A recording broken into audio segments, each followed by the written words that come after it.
안녕하십니까. 반갑습니다. 오늘부터 이제 열왕기상을 공부하겠습니다.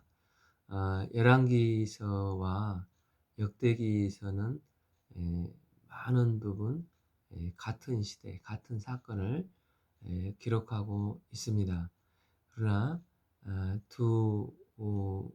열왕기서, 역대기서는 관점이 다른 것을 보게 됩니다. 천고 마비의 계절 가을인데 이 열왕기서, 역대기서를 읽는 가운데 하나님과의 깊은 만남의 시간을 갖기를 바랍니다. 오늘 말씀은 열왕기상 1장부터 4장까지 성전 문제가 있기 때문에 4장까지 읽겠습니다. 요절은 3장 3절 솔로몬이 여호와를 사랑하고 그의 아버지 다윗의 법도를 행하였으나 산당에서 제사하며 분향하더라.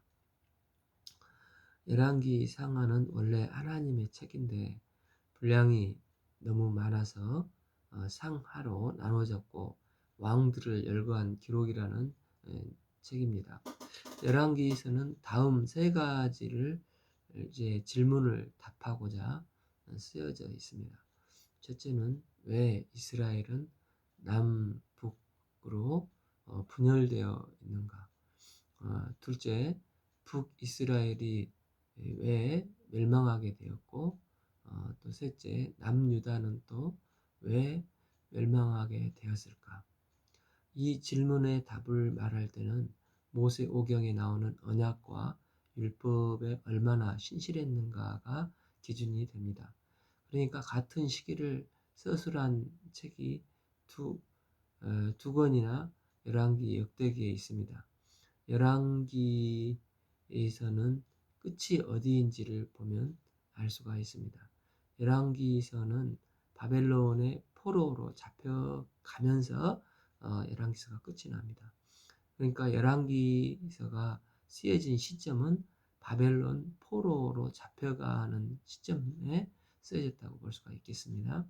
여호수아서부터 이때까지는 지명이 이랬었는데 지금 지명은 이렇다, 이런 표현들이 있는데 여기서 말하는 지금이 시기가 열왕기서는 쭉 구전되다가 기록을 남기는 이 시점, 지금은 바벨론 포로기로 학자들은 보고 있습니다. 그에 비해서 역대기서는 마지막이 포로 귀환 이후까지로 나옵니다.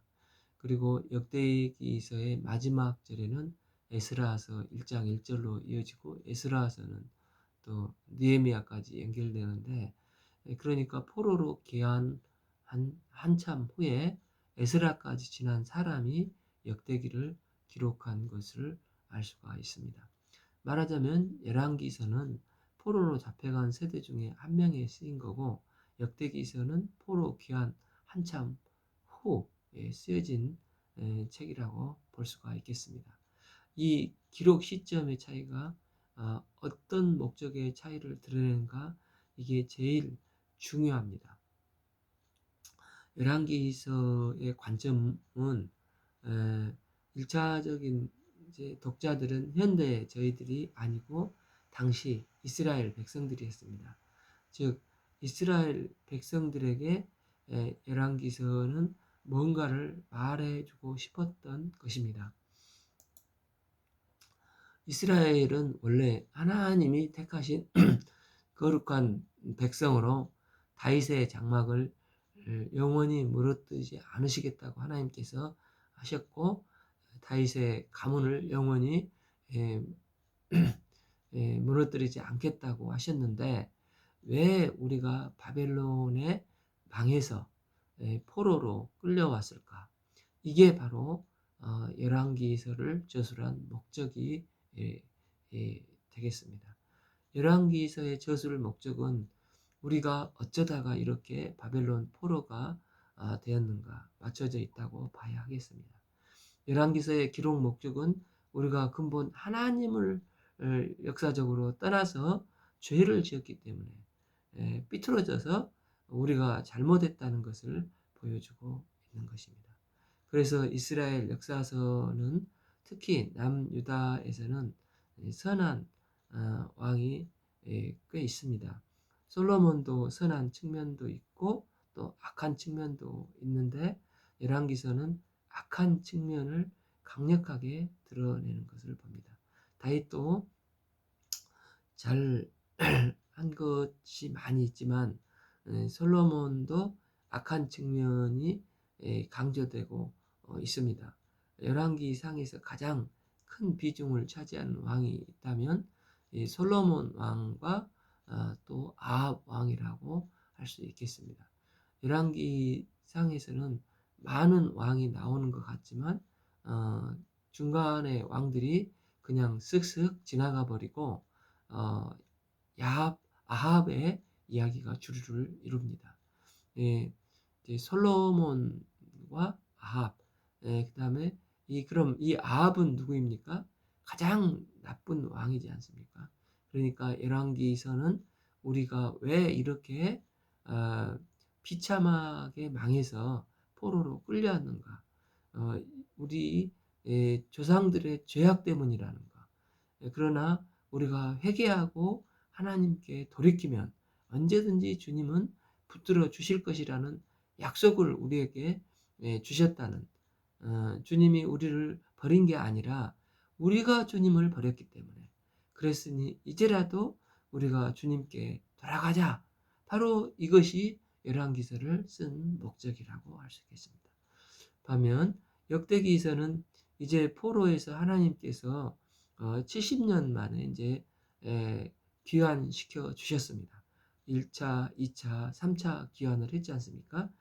어, 지금 이스라엘 손에 이제 손을 잡아 주셔서 하나님께서는 은혜를 베푸시고 다시 가나안 땅으로 돌려 보내 주셨습니다. 그런데 에스라서, 느헤미야서, 학개서, 스가랴, 말라기 등 그 시대에 기록한 책들을 보면 알 수 있는 것이 이제 우리가 읽겠지만은 백성들이 깊은 패배주의에 빠져 있습니다.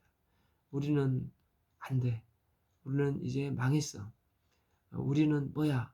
예루살렘은 폐허됐고 농사도 잘 안 되고 또 페르시아의 여러 간섭을 받고 하나님은 과연 우리를 사랑하시는가? 이렇게 하며 아마 하나님께서 우리 민족을 버리셨을 거야. 그래서 이런 패배주의적에 빠져 있는 상황 속에서 역대기서는 보여주고 싶은 것은 원래 우리 민족이 어떤 민족이었는가를 기록을 하고 있습니다. 그래서 역대기서는 아담의 족보부터 시작을 합니다. 아담부터 쭉 내려오면서 가장 위대한 여러 믿음의 선진들을 조명을 하고 있습니다. 그래서 똑같은 동시대를 비추지만 열왕기서는 아합이 강조되는 시점에서 역대기서는 유다 왕 여호사밧 등 믿음의 선한 왕들이 강조되는 것을 보고 있습니다. 실제 역사서에서는 이 두 가지가 함께 있었습니다. 그런데 하나님께서는 그 시대마다 하나님께서 백성들에게 전하시고자 하시는 또한 기록자들의 뜻을 하나님께서 사용하셨기 때문에 각자의 강조점이 있고 그 강조점에 맞춰서 기록하고 있습니다. 관점이 똑같은 사건을 보는데 두 가지 관점에서 쓸 수 있는 것입니다. 그리고 지금 성경 읽기를 하고 있는 오늘날 우리에게는 이 두 가지의 귀한 바이블을 우리가 받아보고 있는 것입니다. 오늘은 때로는 열왕기서를 읽으면서 참 악한 왕들 또 솔로몬의 나쁜 점들을 보면서 이 솔로몬이 이런 사람이었어 하기 쉬운데 그런 관점에서 보지 말고 이처럼 하나님께서 쓰신 위대한 솔로몬도 한번 넘어지기 시작하면 율법을 떠나면은 얼마나 비참하게 무너지는가. 그렇다면 또 재성을 가진 나도 충분히 그럴 수 있다는 것을 보면서 우리가 통회하고 자복하면서 회개하고 또 좀 다시 하나님의 말씀을 붙잡아야 하겠습니다. 또 때로는 역대기서를 읽으면서 우리에게 이런 구름대와 같은 좀 많은 신실한 믿음의 선진들이 그 어려운 가운데서도 믿음으로 살았구나. 또 믿음으로 살 때 하나님이 함께 하시고 그들을 인도하셨구나. 이 두 가지가 모두 우리 신앙에 필요한 성경인 것을 보게 됩니다. 특별히 각각의 성경을 읽을 때 이 성경을 주신 의도에 맞춰서 우리가 읽으면 역대 열왕기상 하 또 역대기상 하 은혜가 충만할 거라고 믿습니다. 이제 열왕기상 1장 1절에 다윗이 늙었다고 시작합니다. 열왕기서는 더 이상 하나님의 나라가 아니라는 것이 열왕기 전체가 보여주는 메시지라고 할 수가 있습니다. 열왕기서는 다윗이 보여줬던 하나님 나라가 더 이상 아닌 것을 이제 다윗의 노년의 두 가지 에피소드를 통해서도 알 수가 있습니다. 첫 번째 이야기가 2절에서 이제 다윗이 이불을 덮어도 몸이 따뜻하지 않으니까 신하들이 이상한 짓을 합니다. 젊은 동료 여인을 데려다가 같이 동침하라고 하는 것입니다. 3절에 그래서 몸이 따뜻하라. 이게 옳은 일입니까? 옳지 않는 일입니다.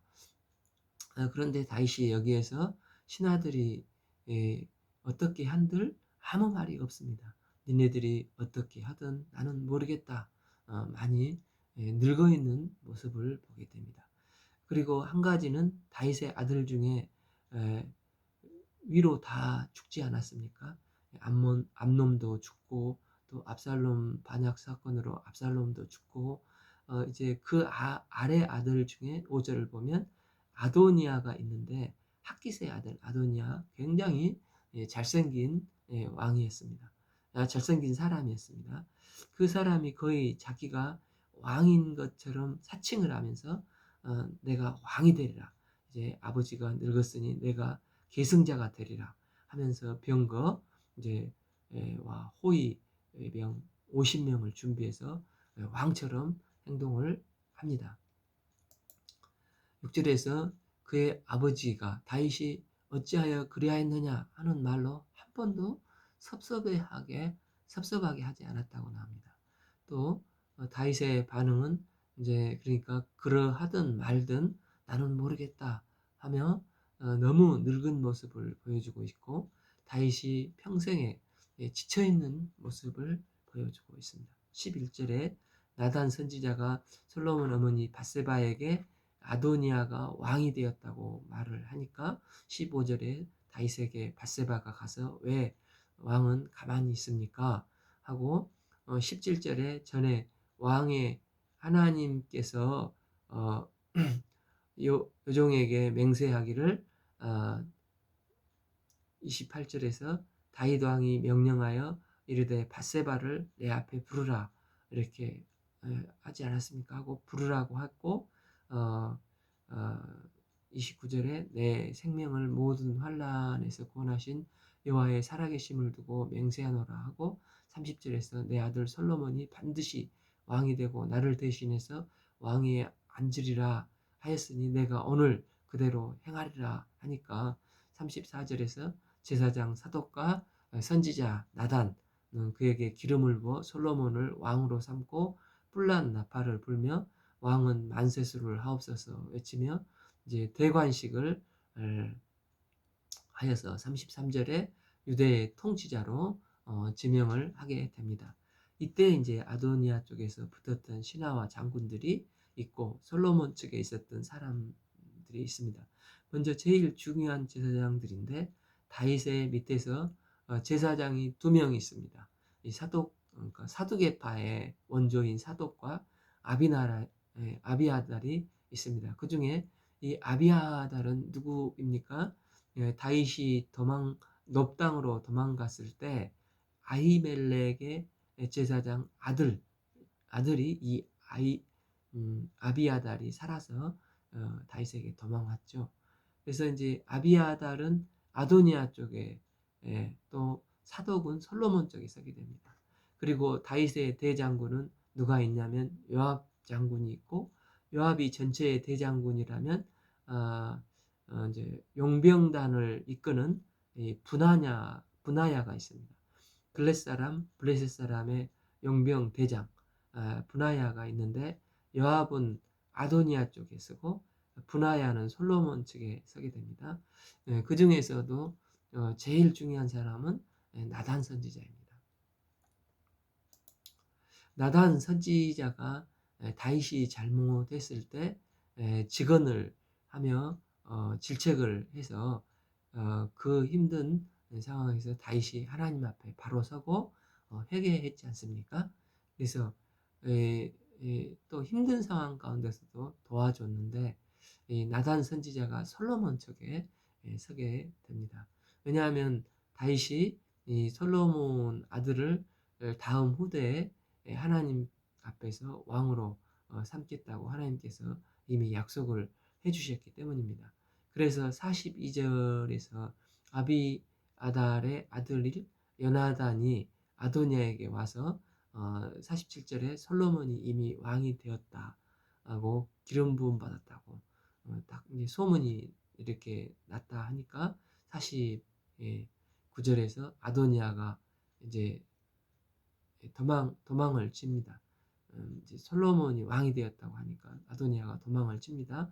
50절에 도망을 가서 제단 뿔을 잡아가지고 살게 됩니다. 왜냐하면 지난번 제단 뿔을 잡는 사람은 죄인이라고 죄인이라도 레위기서에서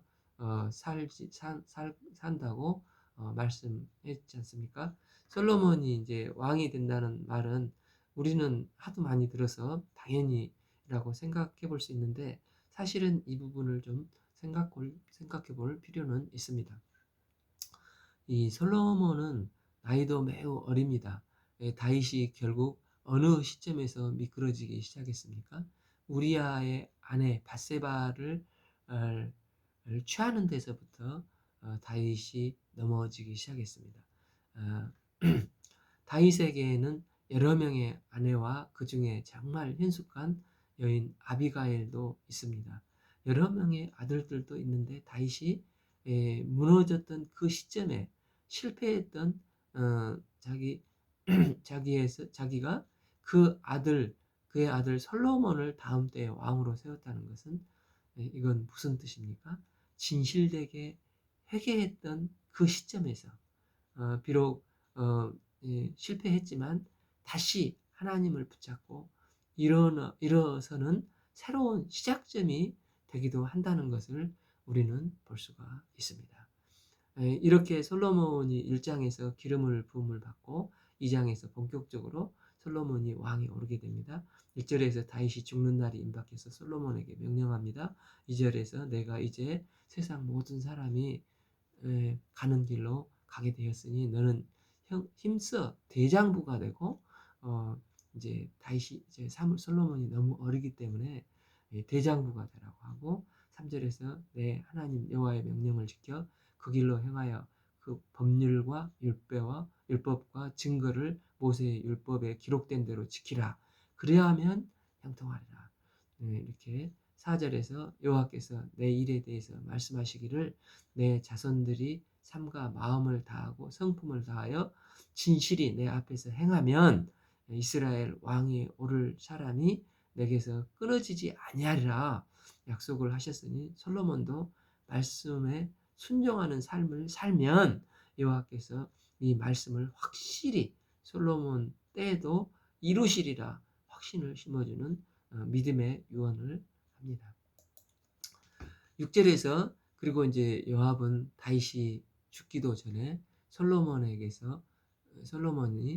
제거하도록 했습니다. 왜냐하면 다윗 입장에서 솔로몬은 나이가 매우 어린데 요압이라는 사람은 아주 이상하지만 또 굉장히 정치적인 사람입니다. 이 요압이 아브넬 대장군을 죽였지 않습니까? 또 아마사 대장군을 죽였습니다. 이 두 사람이 자신의 정치적인 라이벌이었기 때문에 그렇습니다. 이 자기 라이벌이 있으면 자신이 암살을 할 것입니다. 그렇기 때문에 자신의 권력을 유지하는데 다윗이 볼 때 요압이 나이 어린 솔로몬이 왕이 되어 나라를 통치하는데 아무래도 걸림돌이 된다고 판단할 수가 있겠습니다. 그래서 다윗은 요압이 그 백발이 평안히 수월에 내려가지 못하게 하라고 유언을 했습니다. 7절에서 다윗이 압살롬 반역 때 마하나임으로 피난했을 때 큰 도움을 줬던 바르셀레에 대해서 매우 감사하는 마음이 있었는데 그 아들들에게 은총을 베풀도록 죽으면서까지 이 은혜를 잊지 않고 유언을 하고 있습니다. 8절에서 시므이가 너와 함께 있지만 그는 내가 마하나임으로 갈 때 악독한 말로 나를 저주하였느니라. 예루살렘으로 돌아올 때 그가 요나단에 내려와서 나를 영접함으로 내가 하나님 앞에 맹세하여 죽이지는 않았지만 그를 무죄하는 자로 여기지 말라 이렇게 유언을 합니다. 10절에서 다윗이 그 조상들과 함께 누워서 다윗성에서 이제 장사하게 되는데 11절에서 다윗 왕이 된지 헤브론에서 7년, 예루살렘에서 33년, 합 40년 동안 이제 통일 이스라엘을 다스렸음을 기록하고 있습니다. 이제 12절 솔로몬이 그 아버지 다윗 왕의 이제 계승을 하게 됩니다. 솔로몬이 왕이 오른 후에 처음에는 이제 좋게 시작할 수가 있었을 것 같은데 이 핫깃의 아들 아도니아가 이제 처음에는 이제 굽히고 또 뿔을 잡고 이제 들어와서 이제 용서하지 않았습니까? 그런데 이 13절에서 밧세바를 찾아가서 16절에 한 가지만 요청하겠다 하면서 뭘 요청하냐면 17절에 다윗에게 마지막으로 다윗에게 넣어줬던 젊은 동료 수냄 여자 아비삭을 내게 주어 아내로 삼게 하소서 이렇게 말을 밧세바에게 하니까 18절에서 밧세바는 쿨하게 들어줍니다. 밧세바는 정치적인 의미까지는 생각하지 못한 것 같습니다. 그런데 지난번에도 아브넬이나 또 압살롬 때도 봤지만은 왕의 후궁과 동침한다는 것은 굉장히 정치적인 의미가 있습니다. 더군다나 밧세바 입장에서는 아마 그 같은 여자로서 수냄 여인이 너무 꼴이 보기 싫었을 수도 있고 그래서 아마 흔쾌하게 동의한 것 같습니다. 20절에서 이제 그 솔로몬에게 가서 이 얘기를 했는데 솔로몬이 듣고 22절에서 어찌하여 아도니아를 위하여 수냄 여자 아비삭을 구하시나이까 하며 길길이 화를 내는 것입니다. 솔로몬은 이것은 굉장히 정치적인 행위라고 아도니아가 자신의 권위를 백성들 앞에 드러내고 싶어 하는구나 하는 것을 알고 밧세바 어머니인데도 막 화를 내면서 아예 내 형에게 이 나라도 주지 그러셨어요. 나라가 지금 꼴이 아닌 것을 보게 됩니다. 그러면 25절에서 아도니아를 그러면서 죽이게 되고 또 아도니아 쪽에 붙어있던 한 명 한 명 숙청을 하면서 숙청이 시작됩니다. 다윗은 그렇지 않았습니다. 다윗은 나라가 시작될 때 다 품었지 않습니까? 그런데 솔로몬의 나라가 시작될 때 정적을 숙청하며 피바람이 궁궐에 부는 것을 볼 수가 있습니다. 유일하게 26절에서 아비아달은 그래도 대제사장이었기 때문에 죽이지는 않고 아나돗이라는 것으로 유폐를 하게 됩니다. 아나돗 어디서 많이 들어본 것 같지 않습니까? 나중에 이제 아나돗에서 어쩌면 관계가 있을 수도 있는 에레미야가 등장을 하게 됩니다. 요압은 또 아주 영특했습니다. 28절에서 소문이 이제 요압에게 들림에 어떻게 하면 살까 하다가 또 여호와의 제단으로 가서 제단 뿔을 잡습니다. 이 아도니아가 1장에서 그렇게 해서 살아났기 때문에 34절에서 이제 그런데 솔로몬이 왕 때 이제 이방인 분하야가 죽이게 됩니다. 34절에서 이제 그 요압이 뿔을 잡았는데 이때 등장하는 사람이 용병 대장 이방인 분하야인데 사실 이 용병 대장을 이끌고 있는데 이 요압이 뿔을 잡든 말든 그는 이방인으로서 율법에 관계가 없다고 생각하는 사람이었습니다.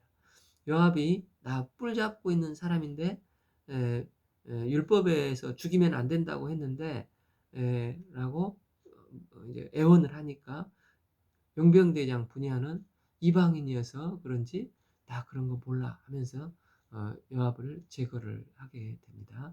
이제 솔로몬이 이로 왕 위에 등극을 하게 됩니다. 35절 분하야가 요압을 대신하여 군사령관으로 올라가고 이제 대제사장이 아비아다를 대신해서 사독이 대제사장이 됩니다.